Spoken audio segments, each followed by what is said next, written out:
नमस्कार। स्वागत है आप सभी का। आइए हम सभी आज कुछ विशेष बातों को फिर से एक बार जानने की कोशिश करें। मैं आपको पहले यहाँ लिख रखा हूँ कोहरा।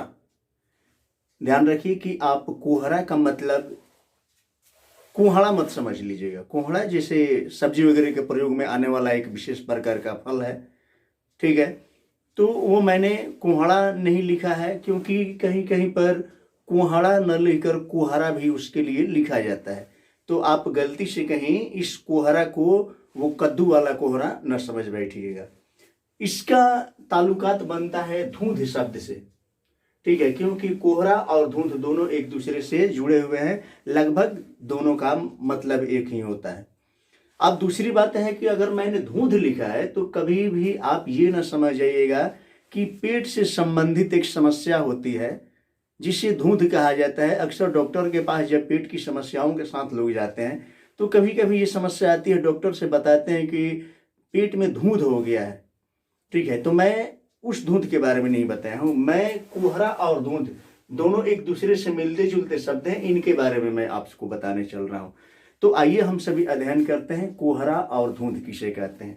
सबसे पहले मैं आपको कोहरा के बारे में बता दूं। कोहरा जाड़े के दिनों में, अक्सर जाड़े अर्थात ठंडी के मौसम में तापमान लगातार यानी ताप लगातार कम होते चला जाता है, जिसकी वजह से काफी ज्यादा ठंड पड़ने लगती है। अब ठंड के कारण क्या हो जाता है कि वायु में उपस्थित जो जलवाष्प होते हैं, जलवाष्प का मतलब हो गया कि जल गर्म होकर जब भाप बनता है, गैस के रूप में मतलब गैस बनता है अर्थात भाप बनता है, तो भाप बनकर वो वायु में फैल जाता है, यानी सदैव वायु में उपस्थित रहता है। तो वही जलवाष्प कभी कभी क्या हो जाता है कि अत्यंत ठंड के कारण संघनित होने लगता है, मतलब धीरे धीरे छोटे छोटे कणों में जमा होने लगता है, ठीक है। छोटे छोटे कणों में वो जमा होने लगता है, यानी ठोस रूप धारण करने लगता है। होता तो द्रव के रूप में ही है लेकिन ठोस रूप धारण करने लगता है, और उस अवस्था को कहा जाता है कोहरा। जी हाँ, फिर से एक बार, इसके दो तरीके। एक तो ये हो जाता है कि ठंड के कारण छोटे छोटे कण बनने लगते हैं। कभी कभार क्या हो जाता है कि वायु में धूल जो होता है, उन धूल से वो छोटे छोटे कण चिपकते हैं, या उन कणों पर ठंड के कारण भाप चिपक कर और जमने लगते हैं, अर्थात ठोस रूप या द्रव रूप धारण करने लगते हैं। उस अवस्था में एक बने हुए विशेष प्रकार के प्राकृतिक बनावट को कहा जाता है कोहरा। अब मैं आपको बता दूं धुंध, धुंध किसे कहते हैं। वही कोहरा का ही एक रूप है धुंध, लेकिन दोनों में थोड़ा सा माइनर, अगर बहुत ज्यादा हम अध्ययन की दृष्टि से देखें तो थोड़ा सा अंतर एक हो जाता है। अंतर क्या है वो भी मैं बता दे रहा हूं। अक्सर क्या हो जाता है कि तापमान किसी किसी खास जगह पर कहीं थोड़ा ज्यादा और कहीं बहुत ज्यादा कम हो जाता है। तो इसके वजह से क्या हो जाता है कि हवा में उपस्थित जो भाप होता है वो संघनित होता है।